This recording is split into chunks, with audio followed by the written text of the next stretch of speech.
Hey, this is Chris at Stockspot. An area we're getting a lot of questions from clients on at the moment is private credit. And so in this video, I wanted to really talk about what you need to know about private credit before you invest into it.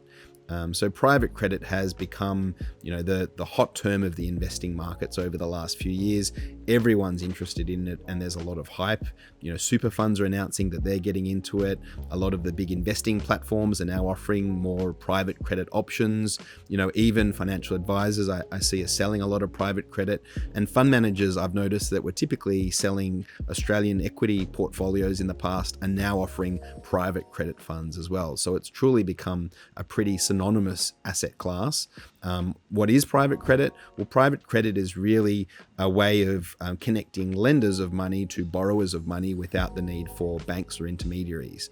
And why it's grown a lot over the last few years is there's a lot of areas of lending, like lending for property development and lending for small business, that banks really pulled away from, particularly after the financial crisis.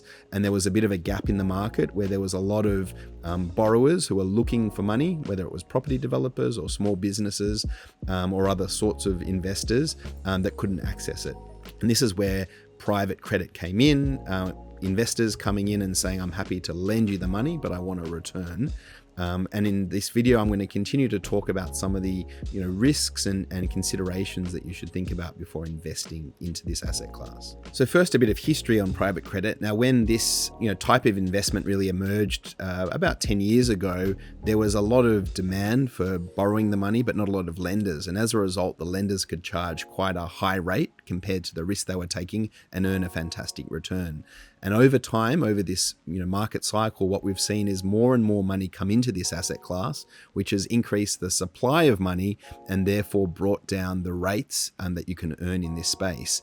To the point now, I would say that this area is reasonably efficient. If there's a deal, then it's being priced in a way that more accurately reflects the risk, and certainly more accurately than it did 5 or 10 years ago. What does this mean as an investor into this space? Well, it means that if you're entering a private credit deal, and you can do that often through a managed fund type structure or an individual deal, if you're earning a return of, let's say, 10 or 12% on that deal, it's likely to pretty accurately reflect the risk. And so compared to leaving your money in the bank at 5% a year, if you're lending to a portfolio of private companies at 10 or 12%, what you know for sure is that you're taking a lot more risk. Sorry for interrupting, but I'd like to take a moment to talk about my channel. Now, most people who watch my videos don't subscribe to my channel, which means that they don't find out about other videos I'm making, and it doesn't share the love with others who are interested in investing. So if you are interested in videos like this, I would encourage you to please subscribe to my channel so you find out more about the videos we're making here. Now, what's interesting is over the last 5 or 10 years, there haven't been a lot of blow-ups in this space. So there's a lot of private credit funds that can advertise that they've had 50 consecutive months of positive returns or 100 consecutive months of positive returns. And that's simply the nature of this asset class, is that it typically will give you a return month after month after month. However, at some point in the economic cycle, it will blow up. The analogy I like to give is it's picking up pennies in front of a steamroller. Most days and most weeks and months and years, you'll be able to pick up your return of 10 or 12%, but eventually you'll get run over. And so it's an asset class you need to really have in the back of your mind. You can't put everything into, because there will eventually be big drawdowns, and that will happen at certain times in the market cycle. And that's not a bad thing. That's just the nature of a high risk, high reward type investment. So is it an asset class that you should consider? Potentially. I think some of the challenges with this asset class is illiquidity. Often it's very hard to take out money from private credit in the short term because you're locked into a certain time horizon with lending the money. So you need to be aware of that. A lack of transparency. Most private credit funds don't give you visibility into the underlying businesses or property developers that you're lending to. And so you don't really have a lot of understanding of who you're actually lending to.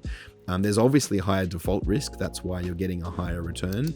And there's no government protection. So unlike leaving your money in the bank and putting it in a deposit account or having a term deposit, there's really no assurity that you'll receive that return.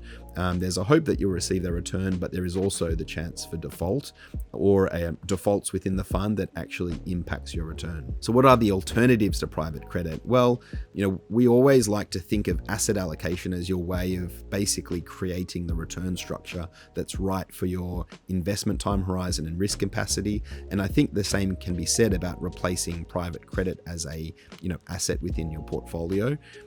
You can certainly look at replicating the sort of risk of private credit within a portfolio of shares and bonds, although what you will see is even a diversified portfolio of shares and bonds is likely to have more day-to-day volatility. You're going to see more ups and downs over the short term, but you won't see necessarily the big drawdowns that you might see in private credit when there's a big economic downturn, because those different asset classes will diversify each other, whereas in private credit, you're likely to have a lot of concentration that really gets exposed during market downturns. So I like to think of a diversified share portfolio as having volatility all the time, although you can manage that volatility through asset allocation, whereas private credit has no volatility for 90% of the time and then a lot of volatility for a small percentage of the time.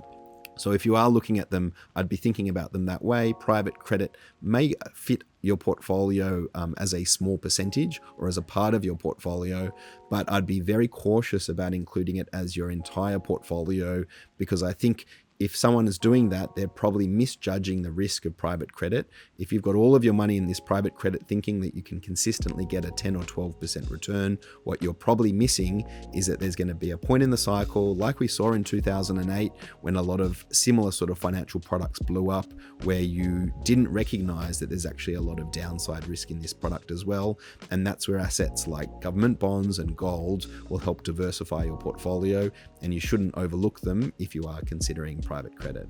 And that's my overview of private credit as an asset class. I think it's an interesting one and may fit some people's portfolios as a part of your portfolio, but I'd really caution against making it all of your portfolio or a predominant part, just because it's a very concentrated exposure that tends to be quite correlated with the economic cycle when it comes to big drawdowns.